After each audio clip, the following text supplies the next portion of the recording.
são 8h20 e você acompanha o Jornal Bom Dia pela 87,9 FM, também pelas nossas redes sociais. E hoje vamos conversar com Daniel, ativista do PDT, candidato a deputado federal. Daniel, muito bom dia, obrigado pela sua participação, seja bem-vindo. Muito obrigado, bom dia, agradeço a todos os telespectadores aí em casa que vão ter a oportunidade hoje de saber um pouco mais da minha história, né, e por que estou aqui. E agradeço a rádio, né, por me acolher tão bem e me receber tão bem. Muito obrigado, bom dia a todos vocês. Daniel, conta um pouquinho da sua trajetória política, né? Quando que você se interessou, quando que você passou a ter esse envolvimento, claro que inicialmente fazendo uma política e agora uma política partidária, inclusive se candidatando a deputado federal. Conta um pouquinho dessa trajetória. Obrigado. Bom, comecei minha vida na cidade de Anápolis, nasci ali e eu sempre fui ligado à Igreja Católica, né? Demos início ali com o bispo Dom Manuel Pestana Filho, movimento Provida, consagrou ali 3 coroinhas ali, começou a trazer tudo da Itália relacionado ao Provida para o Brasil, panfletos, e iniciamos a ir para as escolas após a missa, à noite, né, no recreio, levar esses panfletos ainda em italiano, né, mas eles nos ensinavam ali um pouco da tradução e a gente conversava com mulheres, né, mães, muitas jovens também, falando coisas contra o aborto. Pequenas palestras de 5 a 10 minutos contra o aborto. À medida que cresci, amadureci, a pauta do aborto começou a ser discutida amplamente em todo o Brasil, principalmente na Rede Globo de televisão, e quiseram colocar aborto como uma coisa assim, legal, normal. Né, isso é muito ruim. Aborto nada mais é do que assassinato em massa de crianças, né, e nós vemos uma epidemia disso hoje. São mais de 1 milhão de crianças assassinadas no ventre da mãe todos os anos aqui no Brasil. Fui para o Congresso Nacional para trabalhar pautas contra o aborto, né, abri a cabeça de deputados, abri a cabeça de senadores relacionado a esse tema, que isso era um risco, era a destruição de uma família, a destruição de uma vida, a destruição de um ser que ninguém podia proteger, né? Eu queria ser a defesa dessas crianças, ali no Congresso Nacional. Fiquei lá minha vida toda, trabalhando, não deixando passar, horas lá dentro, horas lá fora, com manifestações, né, contra o aborto e vários movimentos. Logo depois pegamos pautas da família, né, para manter a família tradicional da forma como ela é, como Deus assim a concebeu. Trabalhamos pauta contra a legalização de drogas. Por último, fizemos a frente parlamentar enfrentando a pedofilia, qual fiz parte com o deputado professor Josiel do Rio de Janeiro, PSL, e trabalhamos ali para revogar a lei de alienação parental, aumentar penas para pedófilos e coisas desse sentido. Trabalhamos muitas outras coisas, se eu for para falar, são 23 anos de história, então você vê, tem muita coisa para dizer, só resumindo um pouquinho. Daniel, bom dia, muito obrigado pela participação aqui na Valinhos FM. Daniel, você está morando em Valinhos há quanto tempo e qual a sua relação com a cidade? A minha relação com a cidade é maravilhosa. Quando eu vim de Brasília, há 1 ano e 2 meses atrás, eu vim para Valinhos, conheci uma pessoa de Valinhos, uma grande amiga, e vim conhecê-la aqui assim pessoalmente. A gente já conversava há muito tempo e vim. Quando eu me deparei com a cidade, foi amor à primeira vista. Apaixonei mesmo assim. Eu falei, nossa, porque me remeteu à minha infância, à minha cidade natal, né? Muito parecido, os bairros eram parecidos, né?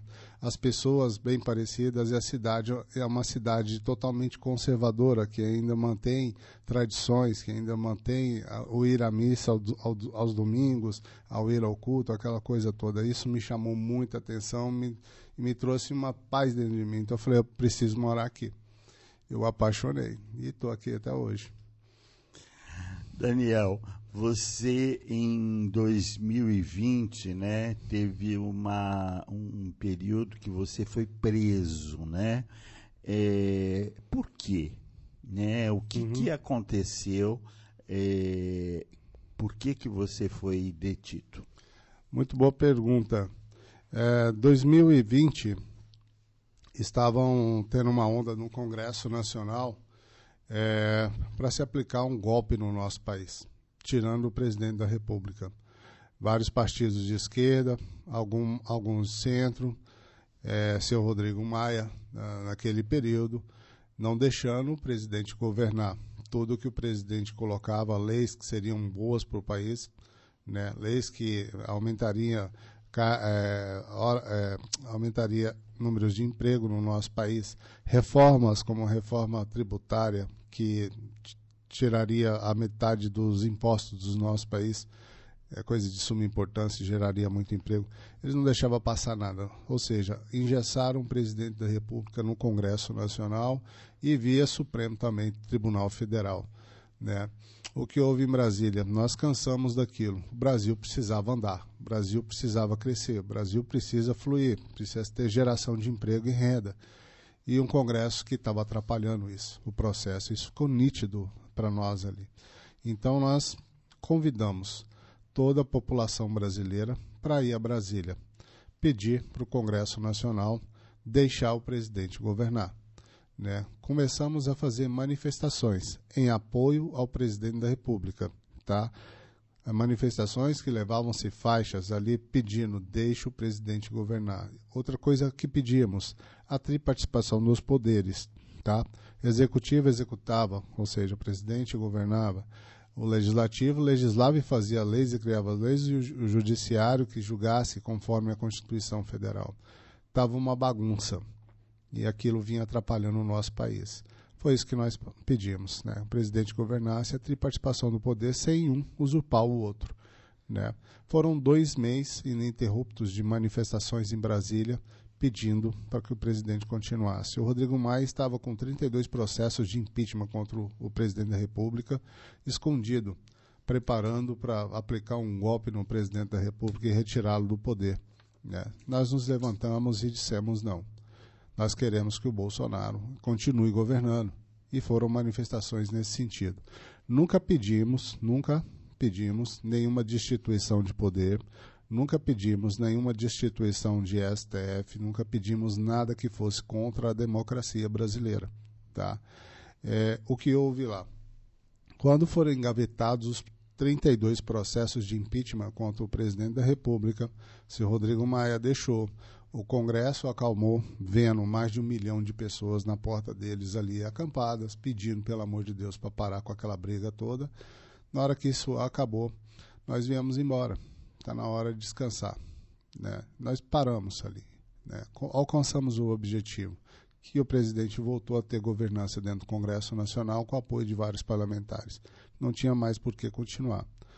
E isso tudo foi o bastante para que algumas pessoas, que eu não sei porquê, inventasse e falasse que pedir para o presidente governar era um ato antidemocrático, tá? Isso que você vê na televisão todo dia é o ato antidemocrático que eles falam. Pedir para o presidente governar para eles é antidemocrático. Então se inventou, não sei da onde nem como, esse processo que eles falam, processo não, inquérito do fim do mundo, né? Que é todo dia citado na televisão, é o inquérito dos atos antidemocráticos, e mandou-me prestar esclarecimento. Eu fui lá, mas eu já esperava que fosse uma prisão. Não sei por quê, porque eu nunca vi isso acontecer. Nunca fiz nada de errado na minha vida, fui tranquilo e permaneci tranquilo. Cheguei lá, vi um pedido de prisão, expedido pelo ministro Alexandre de Moraes, sem dar explicações, porque estava me prendendo.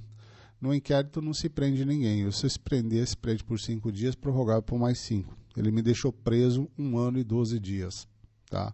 Sem justificar o motivo. Encerrou-se pela Procuradoria-Geral da República, pediu para encerrar o inquérito, que não tinha nada no inquérito. Meus advogados nunca tiveram acesso ao inquérito. E quando tiveram acesso, com o encerramento dele, viu que não existia nem inquérito praticamente. Tá? Só havia uma linha que citava o meu nome e revogo as medidas cautelares contra o Daniel Ativista. Não tinha nada. Eu não fui acusado de nada, não se falou nada, não se disse o motivo da minha prisão, até hoje eu não sei, entendeu? Simplesmente fui preso, calado, e ninguém sabe até hoje o que houve. Outros foram presos, tá? Outras pessoas foram presas. Vou citar aqui Roberto Jefferson, que é o presidente do meu partido, PTB, tá preso. Daniel Silveira, ao ver também tanta coisa acontecendo também, algumas vezes exaltou, mas brigando, ele tem voz, ele é parlamentar, né? Então ele usou a palavra dele, foi preso também. Eu fui preso, outros foram presos, né? E até hoje não se explica, não se conseguiu explicar o motivo. Hoje a gente pensa e fala muito em crime de opinião. A liberdade de expressão está garantida na Constituição Federal, né? Quando alguém não está trabalhando direito, não está fazendo o serviço direito, é dever do cidadão se manifestar. Não digo atacar, eu digo se manifestar, tá? E foi o que nós fizemos, nós nos manifestamos e ocasionou nessa prisão minha aí, e até hoje não se explicou nada a respeito, né? A gente está sem entender e sem saber. Você ficou preso em Brasília? Em Brasília, a princípio na Polícia Federal, e depois eu fiquei preso em casa com tornozeleira eletrônica, uso de tornozeleira eletrônica, sem poder sair para fora do apartamento. Tá.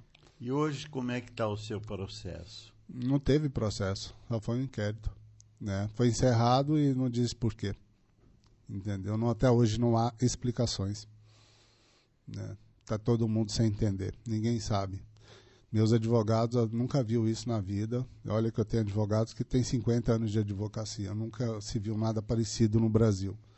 Isso foi denunciado em cortes lá fora, ninguém nunca ouviu falar nada parecido.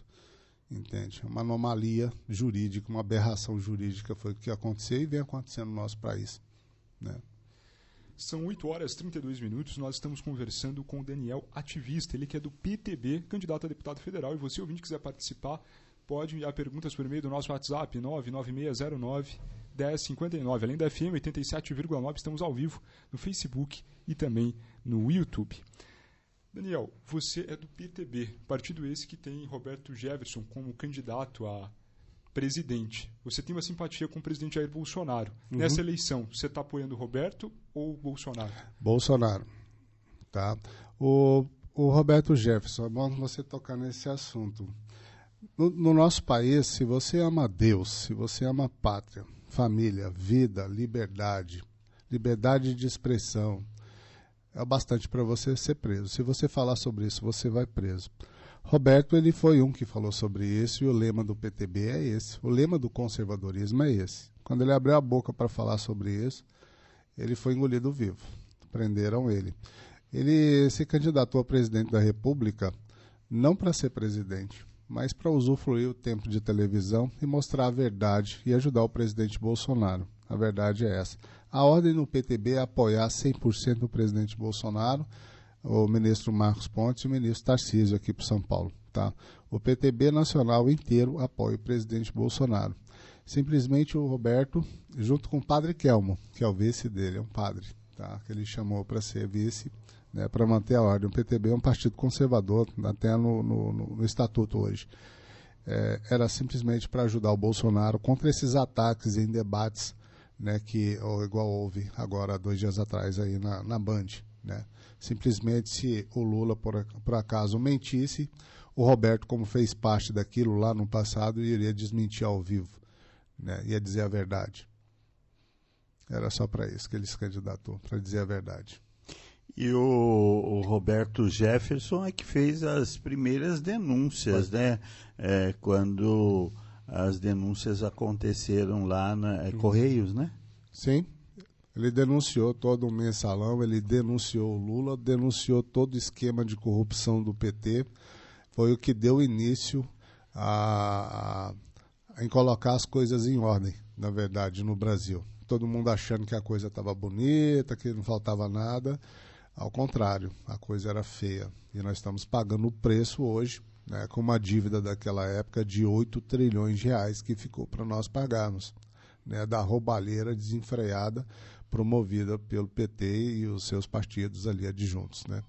Você pode perceber, o presidente Lula foi preso, né? Todos os seus ministros foram presos, todos os presidentes de estatais que ele comandava foram presos. A Petrobras sofreu o maior rombo da história que já se viu falar. Não tem quem não trabalhou com ele que não foi preso, né? E esse homem ainda caminha sobre a face da terra dizendo que é inocente. E todo dia se descobre mais e mais, e até hoje não se descobriu o tamanho do rombo que eles deixaram. Só vem aumentando a cada dia. Nós pagamos uma dívida daquela época, hoje na casa de 2,5 bilhões por dia de juro, da época do governo PT. Né? Isso vem crescendo, cada dia mais, e nós estamos pagando o preço daquela época. Candidato, um dos principais temas discutidos nesses últimos tempos é em relação ao fundão eleitoral, esse dinheiro aí destinado aos partidos. Qual que é a sua opinião sobre o fundão eleitoral? É muito boa pergunta. Para mim, tá? Se eu pudesse mexer, eu não teria fundão para ninguém. Cada um faria a sua campanha com o seu dinheiro. Você quer ser candidato, você banca a sua campanha, tá?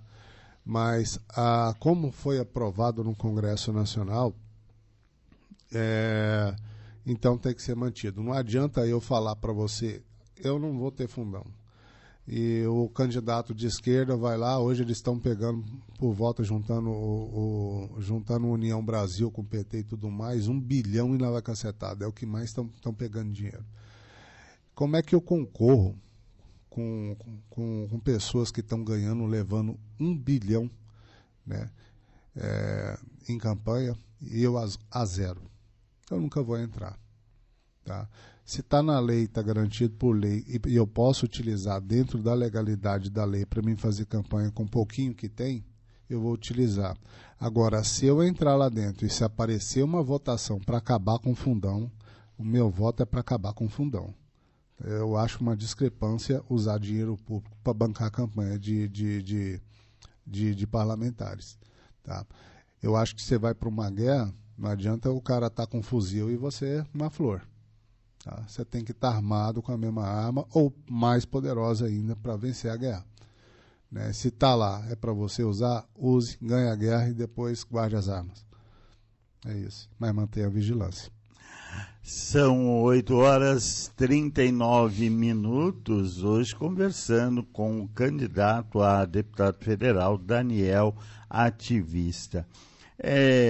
Candidato, e como você, né, vem realizando a sua campanha, né? Como é que você está mobilizando aí a sua base eleitoral? Muito boa pergunta. Eu sou bem conhecido nacionalmente por conta dos movimentos de direita do Brasil. Né, ajudei a fundar a maioria dos movimentos desde 2000, 2002. Eu já estou na rua fazendo grandes manifestações contra a corrupção, contra várias coisas que não ajudam o nosso país a prosperar. Sou conhecido nacionalmente em todas as capitais, tenho amigos ativistas em todo o Brasil. Né, nós nos comunicamos através das nossas redes sociais, dialogamos, nós nos conhecemos. Né? Aqui em São Paulo não é diferente. A minha vida toda foi Brasília, São Paulo. Quando muitas vezes eu estava em Brasília e vinha para São Paulo, para as manifestações de São Paulo, porque eu percebia que, por acaso, agora as últimas, João Dória, né, destruindo o estado de São Paulo com esse tal desse fica em casa. Né? Milhares de pessoas morreram, milhares de pessoas perderam o emprego, né? Milhares de comércios fecharam as portas. O Estado foi praticamente quase à falência, foi jogado na lona. Né? Então nós nos manifestamos contra o João Dória, tá? Nesse sentido. Então fiquei bastante conhecido no meio ativista e sempre quando eu estou aqui em São Paulo, o que eu faço é encontrar os meus amigos de rua, né? Meus amigos que estão no carro trielétrico, a gente se encontra e a gente vai fazendo campanha com apoio de todos os amigos, né? A gente dorme na casa deles, come na casa deles, né? Para não gastar, né? Nos mobilizamos, aí me arruma um tanque de gasolina, me empresta aí alguma coisa, toma um tanque de gasolina, eu viajo, vou lá, fico lá os dias que for necessário, aproveito o máximo para não ter gasto nenhum, né? E estou me mobilizando assim, com a ajuda da própria população mesmo. Né? Quem me arruma um quarto para mim dormir, uma caminha, eu vou ali, durmo, aproveito, traz sua família, vamos fazer uma reunião. E a gente vai fazendo essas reuniões em casa, conhecendo pessoas, né? Aprendendo tudo sobre o estado de São Paulo, sobre as cidades, as suas dificuldades. e eu tive a oportunidade desse 1 ano e 2 meses conhecendo todo o estado. Hoje eu sei como é que funciona o estado de São Paulo, né? Sei bem o que precisa, as cidades que mais precisam, os locais que mais precisam e suas dificuldades, né? Como Valinhos aqui na área da saúde. Daniel, uma parte da direita questiona as urnas eletrônicas, o processo democrático no Brasil. Você acredita que se a direita perder a eleição, isso se acontecer, e a esquerda ganhar, essa parte da direita vai aceitar esse resultado ou não? Eu tenho certeza que o Bolsonaro já está eleito no primeiro turno. Isso não é urna ou não urna. Tá? Por quê? Eu eu converso com pessoas, eu vou aonde eu não conheço ninguém. Eu conheço gente o dia inteiro. Da hora que eu vou dormir até 3 horas. Ontem eu fui dormir 3h30 da manhã conversando com gente, conhecendo pessoas novas. Aqui em São Paulo, né, no restante do Brasil, conversando com os meus amigos, é primeiro turno. Eu nunca vi um presidente levar mais de 1 milhão de pessoas quando dá um passeio de moto. Eu nunca vi isso no mundo. Isso nunca existiu. O cara vai no podcast, tem a maior visualização já vista na história da humanidade num podcast, bateu todos os recordes da internet. Onde ele anda, milhões atrás dele. Ele desce no aeroporto, já tem 1 milhão na porta esperando o cara. Eu nunca vi isso na minha vida. Com quem você conversa é Bolsonaro. Tá? Tirando uma ressalva em São Paulo, que não é toda Bolsonaro, mas grande parte é. Onde eu percebo ali que uns 30% na cidade de São Paulo, uns 30% ali chega assim a votar na esquerda. Tá? Agora, o restante, o interior de São Paulo, o que funciona em São Paulo é o interior. O interior é muito forte, é muito conservador. É igual Valinhos, cidade muito conservadora. Essas cidades, assim, tem 90%, 80% em média de aprovação. Para o Bolsonaro, eu não vejo menos. É difícil você achar aqui em Valinhos alguém que vote no Lula. Eu até conheci acho que é o presidente do PT somente aqui, que a gente fez um debate e ele falou que votava no Lula. Eu não conhecia uma pessoa ainda na rua que falasse, não, aqui em Valinhos, tá? Não, é difícil, muito difícil. Eu acho que dá Bolsonaro no primeiro turno. A direita sempre vai respeitar uma votação correta, tá? Uma votação que possa ser auditada, uma votação que não deixe sombra de dúvida de que o candidato ganhou. Se não houver sombra de dúvida, pode ter certeza que vai respeitar sempre, né? Nós somos a favor da democracia e ela tem que ser mantida.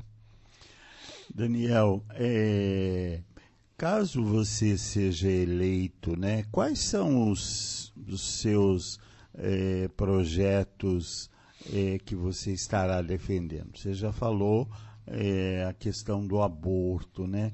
Com outras questões que você estará levando para o Congresso Nacional. Muito boa pergunta. Olha, tem bastante coisa. Espero conseguir, tá? Porque é muita coisa. Tem muita coisa parada. O Congresso hoje ele tem, assim, você tentar inventar já tem lá, tá? Já tem de tudo. Hoje a principal bandeira minha é aprovar a reforma tributária, que está lá parada, já está pronta, tem que ser levada em votação, entendeu? Tem que ser aprovada. A reforma tributária ela vai tirar metade dos impostos do Brasil, ela vai simplificar outros impostos, juntar outros, anexar outros, né? E a expectativa do governo é que ela dobre o número de carteiras assinadas no Brasil em 1 ano. Eu acho que é o melhor programa que nós vamos ter, a aprovação da reforma tributária. Depois a reforma administrativa, a reforma política, que vai ser uma dor de cabeça danada, porque muita gente não quer. E principalmente a reforma do judiciário, porque precisa. Tá? O judiciário precisa ser repensado no nosso país de uma forma que trabalhe mais harmoniosamente, né, conforme a Constituição Federal. Não estou fazendo aqui um ataque jamais à instituição, mas o judiciário precisa ser olhado com mais carinho, precisa também ter suas mudanças. Né? Então, são essas bandeiras que eu vou trabalhar em cima, né? Tirando as pautas, que não vou deixar legalização de droga no nosso país, jamais. Não vou deixar passar, como eu nunca deixei, aborto no nosso país, jamais. Nunca vou deixar passar o Estatuto da Família do século XXI, colocado lá pelo namoradinho da Fátima Bernardes, seu Túlio Gadelha, onde casa crianças com pai de família e com senhores de idade. Tá? Isso não vai acontecer. Eu nunca deixei passar. Já barrei 2 vezes lá, sem ser candidato, mas conversando com outros parlamentares. Quero também revogar a lei de alienação parental, uma lei que pedófilos no Brasil hoje estão utilizando para ficar com a guarda dos seus filhos. Quando uma mulher faz a denúncia acusando e leva provas, a mulher que vai presa, o pedófilo que fica com a guarda do filho. Entendeu? Então esse tipo de coisa para mim já era. E também posse de arma de fogo também. Eu quero legalizar o mais rápido possível, acabando com o Estatuto do Desarmamento. Por quê? É uma pauta muito sensível? Mas você pode ver, quando começou a se flexibilizar a posse de arma de fogo no Brasil, pessoas de bem no nosso país tiveram acesso às armas. Tá? Essas pessoas de bem, quando tiveram acesso às armas, nós tínhamos 65 mil homicídios com arma de fogo por ano. Quando houve essa flexibilização, hoje nós temos 40. Tá? Vamos bater uma meta agora de 35. Né? Quanto mais arma de fogo na mão do cidadão de bem, tá? Um pai de família de bem, que não vai fazer nada de errado, isso inibe a criminalidade. Nós temos que tirar a arma do bandido, tá? E deixar a arma assim na mão de um pai de família que vai saber usar e proteger sua família caso for necessário em casa. Tá? Isso, são pautas que eu defendo. E principalmente a propriedade privada. Esse negócio de invasão de terra já não faz mais sentido no Brasil, porque nós temos um governo que doou 320 mil títulos de terra só esse ano. Todo o governo petista falou em reforma agrária. Quem está fazendo a reforma agrária no Brasil é o Bolsonaro. Então não tem mais por que ter invasão de terra, nós temos que defender a propriedade privada. Infelizmente, né, faltando aí 11 minutos para as 9 horas, nós não temos mais tempo, mas nós queremos agradecer, né, ao Daniel, ativista PTB, candidato a deputado federal. Daniel, muito obrigado pela sua participação, conversando conosco, defendendo, né, as suas ideias. Olha, eu que agradeço, estou à disposição, a hora que quiser, a gente só me chamar, eu venho sim. Lembrando que amo essa cidade, o que a cidade de Valinhos precisar, ela vai poder contar com o meu gabinete será o gabinete da cidade de Valinhos.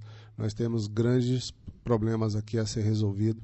E eu quero trazer todas as emendas necessárias para ajudar a nossa cidade na área da saúde, educação, tá? Uma faculdade para cá, um hospital para cá. Tem muita coisa na cabeça e eu tenho muito contato em Brasília, sei como fazer. Né? Quero estar em contato direto com os ministros em Brasília. O que eu não puder via gabinete, eu quero utilizar os ministérios para ajudar a nossa cidade da melhor maneira possível. Tá? Obrigado, muito obrigado de coração. Nós é que agradecemos.